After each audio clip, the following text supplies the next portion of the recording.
season two of Bestseller TV. It's great to be with you. And my co-host, Cynthia Johnson, great to be with you again this week. Yeah, of course, Rhett. Always good to see your face. And it's our pleasure, really, today to have Urs Koenig. He's the author of Radical Humility, Be a Badass Leader and a Good Human. I cannot wait to dig into this because so many times, I don't know about you guys in your work life, you get one or the other. And so how do you do that is I think we're going to try to dig into that today. Urs is a former UN military peacekeeper, NATO commander. I'd love that part of your experiences. I've served in Afghanistan and been in a lot of overseas posts with USAID. So I love that part of your background. You're an ultra endurance champion, not just an athlete, but a champion, professor, executive coach, keynote speaker, founder of the Radical Humility Leadership Institute that has inspired teams from Amazon, Starbucks, Vistage, Microsoft, and the list goes on. But we have you here today to hopefully inspire those of you who are watching. Urs, thank you for being with us.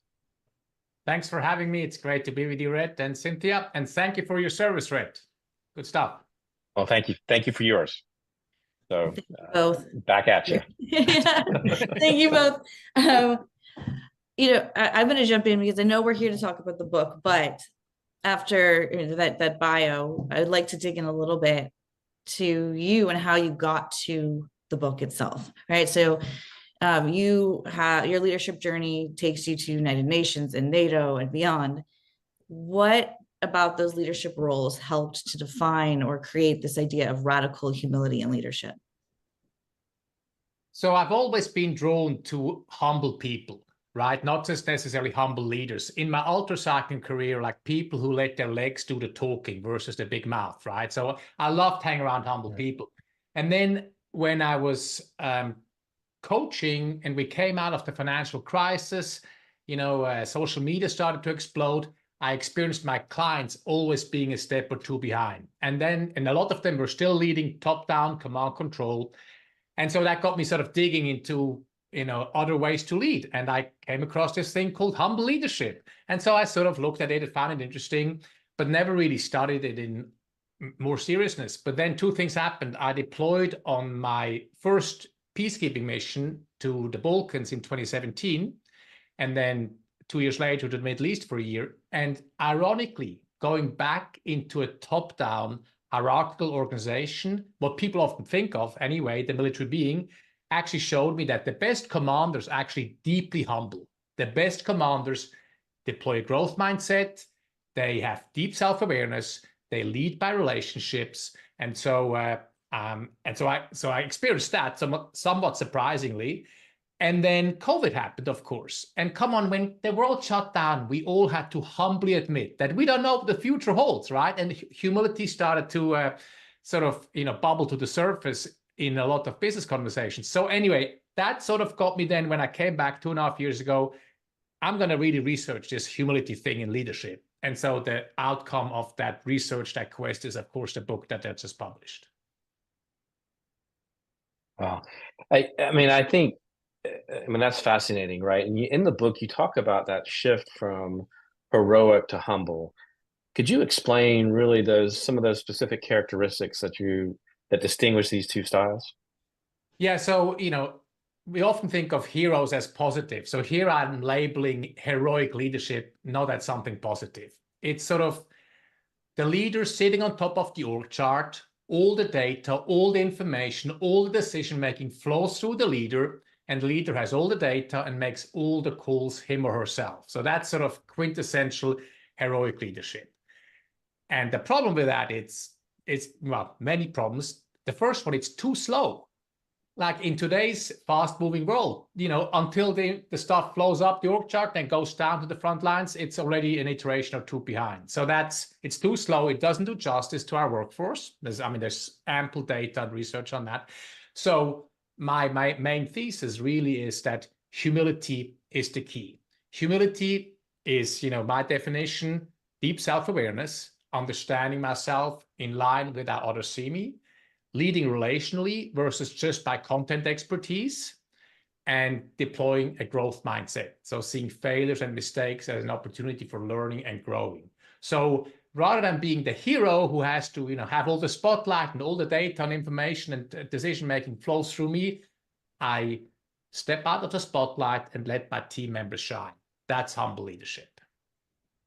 Make it sound so easy. Having been in these situations, I know sometimes you feel like you are doing the leadership thing, when you step in and help. Please, the word help, right? You feel like you're helping everybody. In your book, you talk about 5 shifts that leaders need to make in order to have a humble leadership model.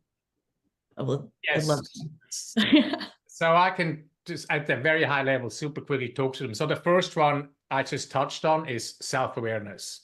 So seeing myself in line with how others see us. And then another aspect of self-awareness is having the self-awareness to know that I can't do everything, but I can do almost anything I put my mind to. So focus, that's something I learned through my ultracycling career in particular, like ruthless focus on the task at hand. So that's the first one. The second one is tough on results, tender on people, right? It's almost like the title of the book. So holding my people to the highest standards while maintaining and building collaborative relationships with them.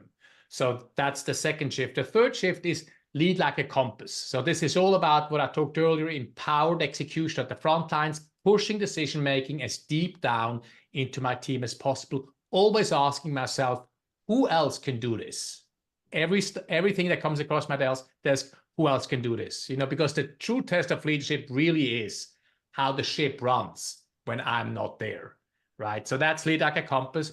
Then the fourth is full transparency. So this is about sharing with full transparency our strategic goals. I mean, all the business stuff, like our initiatives, which we never do enough of. We can't over communicate. There's ample research on that as well. And then also transparency around my own vulnerability, my weaknesses, the stuff I'm working on as a leader. So showing that that vulnerability, which the research shows is the quickest way to build trust. So appropriate vulnerability, the quickest way to build trust. And then the last one, shift 5, is champion a fearless culture. So building a psychologically safe team where people feel safe to speak up, raise concerns without fear of being shamed. So that's it at the very high level. Great with words. Ruthless focus. I was like, that's another really it's your next book. Ruthless. That's right. I do a lot of work around accountability, and this is sort of the hallmarks of an accountable culture, right? And I'm fascinated by this word ruthlessness and the words you're talking about. You're talking about really this amazing culture and organization, and some people would say, well, humble leadership, that sounds very soft. But it doesn't really mean that you have to be soft. It's not about not having high standards and high performance. Can you make that sort of, clear that up? Well, I'm so happy you bring this up, because I hear this all the time, right? So people think humble leaders means, I'm an emotional doormat, right? So I would actually argue, so let's see, there's a couple of myths I talk about in the book. So you can't be humble and ambitious. So I actually argue they go hand in hand. In order to really ask my team members for feedback on how I'm doing as a leader, regularly invite feedback on how I'm doing as a leader, I need to be fundamentally confident in myself. So if I have a strong sense of self, then I can actually invite feedback and act on it. If I'm insecure, and we've all had those bosses, they cover up their insecurity with arrogance, right? So it doesn't mean having low standards. You can shoot for the stars and still be self-aware, build strong relationships, and have a growth mindset. And the same goes with ambitious. So what does ambitious look like? It looks like asking hard questions. What business are we in? Why are we failing? What's my part in it? And only if we ask these questions can we succeed. And these are humble questions, right? So again, it's not a contradiction. It goes hand in hand. And I mean, just as an aside quickly, there is ample research, not just by myself, by plenty of serious academics, showing that humble leadership actually produces better bottom line results. So I'm not advocating for humility because we want to be nice or liked, because there is a business need out there. No question. I'm I curious. love that exclamation point on being liked Yeah. and like really, I mean, that's true. Like we're not in it to be liked but it respected and, fair, but yeah. I love that you tap in, you're talking a lot about the research and there's a lot of research to show all these things, but you've run these programs like through a variety of companies, health companies, tech companies. Do you have a use case that you can share with us where radical humility really transformed an organization or transformed a leader? My favorite one is actually from the military. And because, again, people often don't think about that. And that's actually, that's not somebody I transformed, but that's somebody I learned from. That's General Stan McChrystal, who used to command the task force fighting in the Middle East. I see Rhett is shaking his head there, or is nodding rather. So you must have read his book, Team of Teams, right? So he realized that even though the Allied forces, better manpower, maybe you were deployed with him actually. Were you? I have you tell the story. I was not. I was not. No, but you're better equipped on this one. Yeah. So so they were fighting Al Qaeda, right? The Allied forces better equipped, more manpower, better training, more technology, and they were still losing. Why? Al Qaeda, flexible, nimble, networked, disappears into the civilian population, and so McChrystal had the humility, the self-awareness to look in the mirror and say, what we're doing is not working. And he famously said, there likely is a place in paradise for people who tried hard. But what really matters is success. And if that requires you to change, then that's your mission. So he changed from heroic, top-down command control. He called it leading like a chess master, controlling his pawns on the chessboard, to leading like a gardener. So think about it. As a gardener, you can't make flowers bloom. You can't make plants grow. Much like none of us, we can't make our people do stuff. But what we can and what we must do when we lead like a gardener is we plant the right seedlings at the right time, provide a nurturing environment that's tough on results, tender on people, so that plants, our people can flourish. So McChrystal shifted from heroic to humble leader by creating the right environment. Strong relationship building, a core element of humble leadership, in the Team of Teams really is that. You need to know somebody on every team. And again, ruthless or radical transparency, he actually got into trouble with the intelligence community who were pushing back because he wanted to share more. So his people were empowered to do well. Again, he didn't do this to be liked or, just to build relationships per se. The task force became measurably more effective. Al Qaeda's ability to strike was reduced by a factor of 17 because of that shift to humble leadership. So that's just one example. You can, and I won't go longer here, you can look at Microsoft. What happened under Satya Nadella, he's a truly humble leader. Steve Ballmer area, top-down command control. Dare I say he has Swiss roots, my home country, but neither here nor there. And Nadella, his own values, curiosity, constant learning, a growth mindset is an integral part of the curriculum at Microsoft. So that's an example from the business world. I'm gonna just elaborate a little bit more on that question. Do you see a difference in leaders based on the level of responsibility, meaning founder versus executive versus middle manager, maybe, or someone who is there military versus entrepreneur? I mean, is it different, or can these be applied across the board? Well, my argument is they can and must be applied across the board, because if it's the military or Microsoft or a small startup, of course there's differences. Like I'm not trying to simplify, or be simplistic. I really don't want to, but we all face the same issues. Fast-moving world, technology is exploding, like everything's going all at once, shortage of talent. How do I find the right people? How can I hold on to the people? And that's true in the US military. Right. It's true at Microsoft. It's true at the, the startup and down the street. So we're facing very, overarching, similar big forces and need to be successful in that environment. So it can be applied across industries and systems, no question in my mind. Because, I mean, at the end of the day, right, this is any business is people business, any business, right? I mean, the military is a people business, right? So, yeah. What kind of, number one, what are a couple of practical steps that people could take from the book and apply like today? And then what are some obstacles to sort of applying these leadership principles, or this, making this shift to a different way of leading?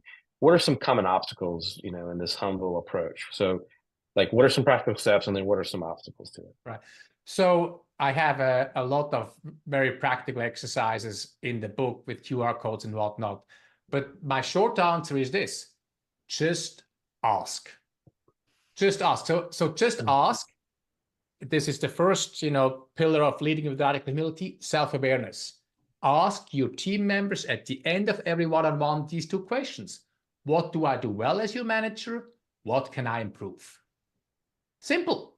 How many people do it? Not many, right? So ask. So that helps you to gain self-awareness. It's helped me many times over the course of my career. Just ask also in terms of getting to know your people on a human level.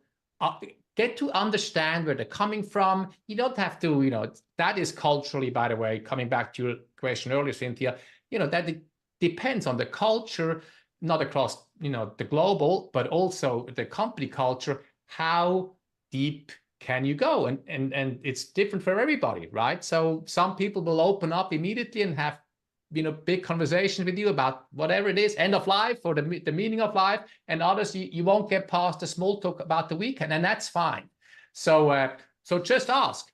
And then the last piece, this is something I feel quite passionate about, is when's the last time we had a conversation in our team how we deal with failure? So that's a concrete thing you can do. How do we deal with mistakes and failures in our team? So let's have a chat about that. And so, because our goal needs to be that we're learning from the failure versus shaming or blaming or, worse, even sweep under the carpet and ignore.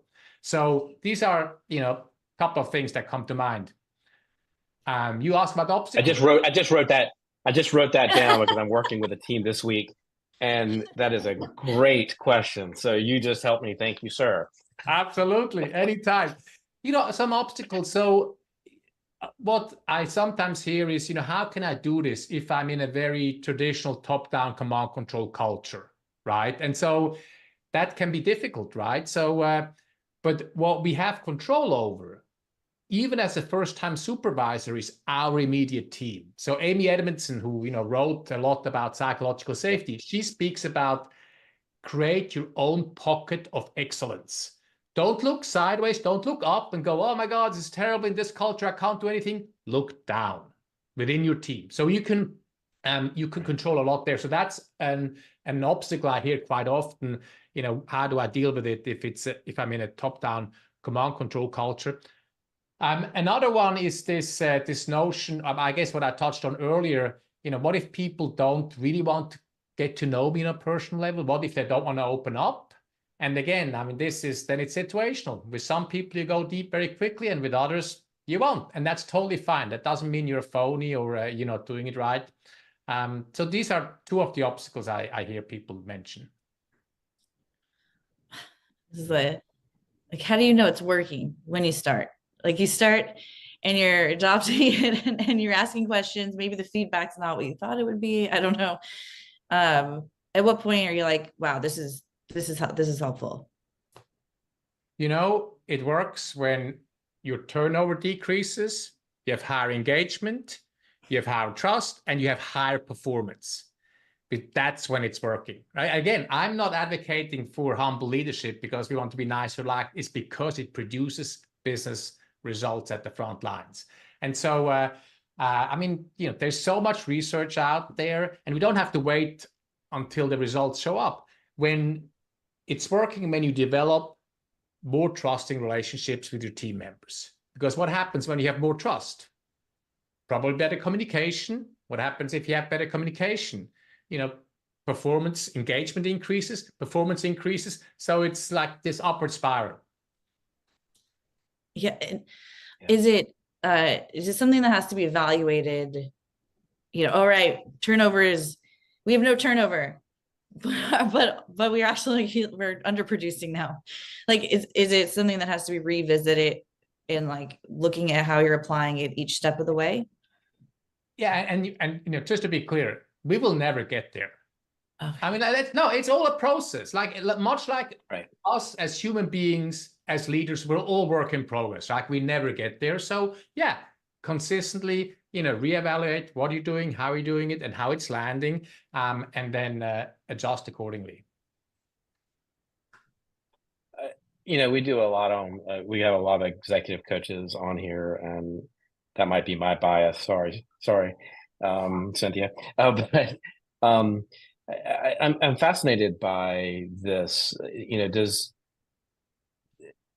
executive coaching help a leader embrace these concepts more? You think somebody that's been through coaching could really embrace this in a because this to me seems like this has got to be a program that is embraced from the top, right? The change starts at the top. Yeah. How does a coaching play into this, you think, or could it play? Well, I can absolutely play into it. I mean, you know, as we both know, you know, because we're both coaches, a lot of coaching engagements start with a 360, for example, right? So that's one tool I, you know, talk about as well to increase self-awareness. So any coaching client, you know, has some awareness around the need to, you know, become more self-aware, for example. And so, and Sure. I think coaching can absolutely support and help that. But I mean, I've been a coach for many years too. If the leadership, to your point, doesn't model it, if it's not built, slowly start to get built into the company, you know, how we hire people, how we fire people, how we pay people, how we assess people, you know, then we can do all the coaching in the world. Like if the leadership doesn't really embrace humble leadership, then we can only go that far. And then that comes back to what I said earlier. Then you just, you know, deal with your team. And then let's be real, right? At one stage, after you've banged your head against the wall for long enough, you go, you know what? Seriously, right? People leave. That might just not be for me. I'm the hell out of here. Like, see you later. So, yeah. That's okay. That's okay, right? I mean, that is okay. Exactly. But do you have to be a leader? Like, can you manage up this way? Yes, you can. Ooh, that's a great question. It's like that. So it comes with all the other challenges of managing up, right? So you can influence, you can, you know, even if you don't have formal leadership responsibility, you can treat your teammates that way. If you end up leading a project, even as if you don't have formal supervisor responsibility, you can lead your project that way. Absolutely. I personally had in the military a number of very top-down command control leaders, and I, you know, tried to manage up. Telling them to do things differently gets you nowhere. Show them in your team what you can do. All of a sudden you go, Cynthia's turnover is 0. Her employee engagement survey comes back like 9 out of 10. She must be doing something right. That's how you manage up. You make them look good, right? And then that's right, exactly. You make them look good. It's our job, their attention. Right? It's my job is to make my boss look good. Yeah, that's so interesting because the word humility. I'd played a role is sort of a middle manager once, and the more I avoided leadership, and paid attention to the team, the more leadership wanted to know what I was doing. Yeah. And it feels like this is what that is. It's like, so thank you for answering that. Yeah. Totally. Well, I hate that we are almost out of time, but because this is a fun conversation and one I want to get so much more out of. But what is one key message or practice that your readers, that our listeners could take away from this conversation? Obviously, one of them is go get the book. We're going to talk about that in a second. But what is one thing from this conversation that you want to get their attention with that they can take away and go get the book and learn more? Humble leadership does not mean you're weak or you're an emotional doormat. You can be highly ambitious, highly confident, and still lead with humble leadership. So that's sort of like a notion, a thought that I love people to take away. And then there's, in terms of actionable stuff, there's a lot of things in the book. So yeah, actually do go and buy the book, or you can just come back to what I said earlier. Just ask, and ask more questions versus telling people. Don't do what I'm doing right now. Don't just talk at people, right? Actually ask questions and then truly listen to what the other person is saying versus, listen to respond, or listen to then respond to look smart. Yeah. And that asking and how you ask is important, right? Like you can ask what, you can ask what questions I think are always effective, right? That's true. That's very good. Cynthia, did you have another? Sorry. Yeah. I mean, I also, maybe this is for another day, but would love to hear what it takes to become an ultra endurance champion. Because I think that's, maybe that'll be your third book, but it sounds very aggressive and time intensive. So it's one foot in front of the other. Like literally, like one of the things that I know this is maybe more than you wanted to know, but the secret to any ultra stuff is living in the moment. The people who think about in ultra races the next day, the next night, the other day, the other night, they quit. You just need to think about that next hill, that next summit, whatever it might be. And those are the people who make it. So if we can break it down into manageable bits, if you think about the end goal, we're done. Isn't that what Admiral Stockdale talked about in terms of being a prisoner of war? Right. Yeah. He talked about that hope. Like, not. That's exactly right. You think about now. You live in right. Yeah, exactly. That hope is like thinking about the future is a killer. So yeah. Well, fascinating. All I can say is if you're watching, go out and get Orr's book. It's Radical Humility. Be a badass leader. And he's got it right there. Be a badass leader and a good human. Yeah. And I'm guessing you can get it at where all books are sold. That would be correct. Yes, indeed. And do you have a course, or is there a seminar or a course to speak? I know you speak. Is there a program that you do for organizations to bring you in to do this? Yeah, so I do keynote speaking primarily, but I run workshops as well around the radical humility concept. I'm in the process of developing an e-course that's not out yet. So it's primarily in person, keynoting or workshopping. Wonderful. Wonderful. Thank you so much. Thanks for having me. That was really